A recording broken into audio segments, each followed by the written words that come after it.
Gibran kok dilawan? Diserang isu PKI sampai ganti Pancasila jadi Pancacina. Gibran murka.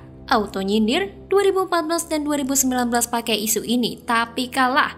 Masih mau dipakai lagi di 2024. Dasar pecundang. Ditulis oleh tim redaksi jurnal dikutip dari berbagai sumber. Kalau itu isunya muncul terus. Isu komunis, isu. Itu sebenarnya kayak lagu lama yang dimainkan tiap tahunnya seperti itu. Stakono sing gawe isu. Nanti bosen nanti. Putra Presiden Joko Widodo sekaligus Wali Kota Solo Gibran Rakabuming Raka tampak sangat kesal ketika dirinya kembali diserang pakai isu komunisme. Serangan itu dilancarkan seorang netizen pengguna Twitter dengan nama akun @budisan42575424. Gibran mengatakan isu-isu seperti ini tidak akan mempan lagi untuk menyerang dirinya dan keluarga besarnya pada pemilu 2024 mendatang. Buktinya, isu model begini sudah dipakai oleh kelompok yang sama pada 2 pemilu terdahulu, tetapi mereka tetap keok. Gibran lantas menyarankan netizen itu untuk segera laporan ke atasannya bahwa isu PKI sudah tak laku jadi dagangan politik sebab masyarakat sudah cerdas. Sebaiknya mereka segera mengarang isu sensitif lainnya. Bilang ke Korlap lu, serangan-serangan seperti ini sudah kalian lakukan di 2014 dan 2019. Sudah terbukti 2 kali kalah dan masyarakat tidak simpatik. Masa mau lu ulangin lagi pola seperti ini di 2024? Kata Gibran di laman Twitternya @gibran_tweet dilansir populis.id, Senin 1 Mei 2023. Adapun dalam pernyataannya menyebut Gibran adalah keturunan PKI yang saat ini sedang menguasai Solo. Halo turunan PKI Solo, kata netizen tersebut. Netizen ini bahkan tak canggung memplesetkan Pancasila menjadi Pancacina, di mana plesetannya tersebut membuat sejumlah netizen geram dan meminta pihak kepolisian segera turun tangan meringkus yang bersangkutan. Pancacina, 1. Keateisan yang Maha Esa, 2. Kebiadaban berabad-abad, 3. Persatuan Cina-Cina, 4. Kerakyatan yang dipimpin oleh Republik Rakyat Cina, 5. Keadilan sosial bagi seluruh konglomerat Cina, lanjut netizen tersebut. Respon yang diungkapkan oleh Gibran tersebut sangat telak bagi orang-orang yang tidak suka dengan keluarga Jokowi. Selain itu, apa yang diungkapkan oleh Gibran tersebut secara tidak langsung menunjukkan bahwa yang menyuarakan isu-isu PKI dan semacamnya adalah orang-orang yang berseberangan dengan Jokowi. Dan publik pasti tahu siapa orang-orang yang secara terang-terangan berseberangan dengan Jokowi dan selalu menyuarakan isu-isu PKI dan lain sebagainya tersebut.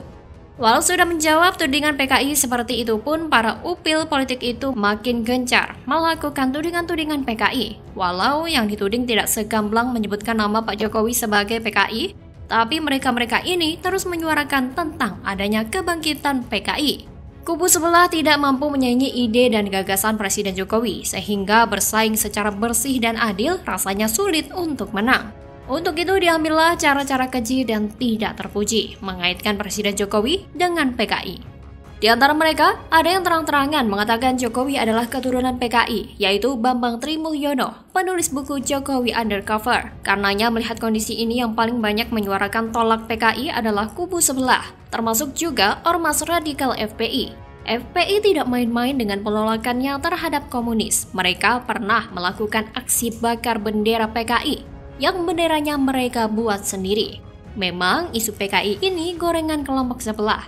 Selain dari isu agama, walaupun banyak yang menyangkal bahwa PKI telah mati, seperti Buya Syafi'i Ma'arif dan Profesor Salim Said, namun tidak bisa dipungkiri simpatisan Gerindra PKS yang selalu kalah dalam pemilu lebih percaya kepada isu hantu daripada tokoh sekelas Buya Syafi'i Ma'arif.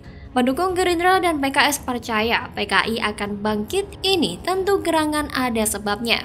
Apakah karena Gerindra dan PKS sering memainkan isu PKI atau karena strategi mereka untuk memenangkan pemilu dengan menggunakan isu PKI ini? Pertanyaan-pertanyaan ini akan terjawab setelah dilakukan survei lagi.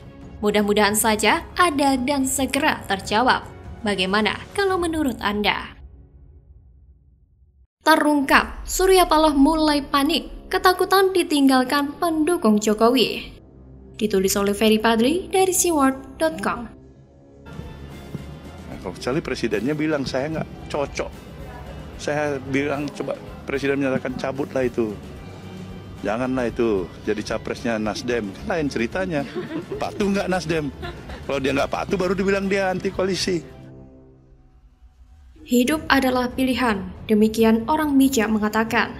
Dan setiap pilihan pasti ada resikonya. Bahkan tidak mengambil pilihan sekalipun, itu sudah termasuk sebuah pilihan, yakni memilih untuk tidak melakukan apa-apa. Lantas, apa resiko memilih tidak melakukan apa-apa ini? Ya, tidak mendapatkan apa yang dicita-citakan. Bahkan bisa mati, karena orang mau makan pun harus berusaha. Minimal memasukkan nasi ke mulutnya, lalu mengunyahnya dan menelannya. Baru, alat pencernaan yang lain seperti lambung, usus, pankreas, hati, dan lain-lain bekerja secara autopilot. Begitupun dengan parpol, menentukan capres yang hendak diusung juga merupakan sebuah pilihan. Dan partai pertama yang menentukan pilihan capres yang akan diusung pada 2024 mendatang adalah Nasdem. Partai yang awalnya adalah ormas ini, mulai dari Dewan Pimpinan Ranting hingga Ketua Umumnya si Brewok telah sepakat untuk mengusung Anies. Lantas, apa tujuan Nasdem mengusung ex-rektor Universitas Paramadina tersebut? Kenapa nggak ngusung Novel Bamukmin saja gitu? Yang punya pendukung 130 juta. Pertama, tentu karena elektabilitas mantan Gubernur DKI itu cukup tinggi. Di setiap survei, Anies selalu masuk 3 besar sebagai bakal capres yang paling potensial. Sementara, belum ada satupun partai serius hendak mencalonkannya sebagai capres 2024. Kesempatan inilah yang coba diambil oleh Nasdem. Kedua, PDIP sudah jelas menolak berkoalisi dengan PKS dan Partai Demokrat pada pemilu 2024 mendatang.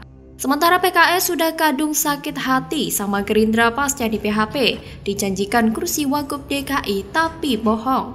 Jadi, kedua partai ini sangat-sangat besar peluangnya untuk turut mengusung Anies. Dan kalau suara Nasdem, PKS, serta Partai Demokrat digabung sudah memenuhi syarat ambang batas pencalonan presiden dan wakil presiden ketika Nasdem ingin jadi pemimpin koalisi. Karena dia partai yang pertama mengusung Anies, tentu secara otomatis Nasdem jadi pemimpin koalisi perubahan. Termasuk cawapres Anies di tahap akhir tetap Paloh yang menentukan. Kalau seandainya Anies terpilih jadi presiden, otomatis Nasdem dapat julukan partai penguasa. Persis seperti PDIP sekarang ini. Akan beda kalau Nasdem mengusung Ganjar atau Prabowo. Meskipun kadernya sudah berdarah-darah memenangkan capres yang diusung, tetap saja yang disebut partai penguasa itu PDIP atau Gerindra. Hal inilah yang kemudian membuat Nasdem membulatkan tekad untuk memilih jalan yang berbeda, mengusung Anies sebagai capres 2024. Tapi itu bukan tanpa risiko loh. Baru juga partai tersebut mengumumkan akan mengusung politisi yang dekat dengan risiko tersebut, Nasdem langsung ditinggalkan oleh beberapa kader terbaiknya.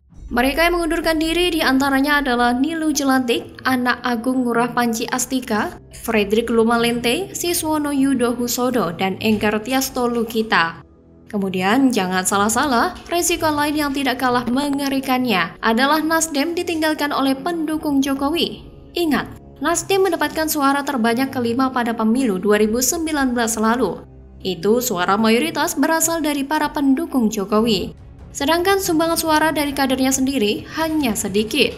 Sekarang partai itu mengusung antitesa dari Jokowi. Jelas Jokowi banyak yang kecewa.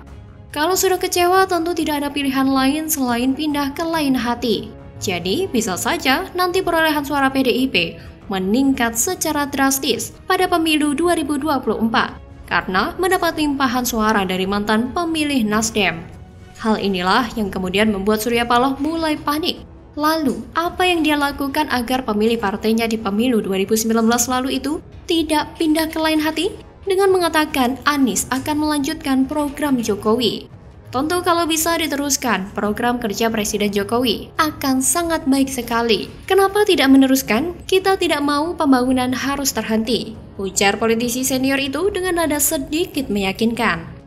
Kita tidak mau jalannya pembangunan negeri kita ini harus terhenti karena tukarnya pergantian daripada pemimpin atau kepemimpin nasional kita. Lanjutnya lagi, pertanyaannya, apakah pendukung Jokowi percaya dengan omongan Paloh itu?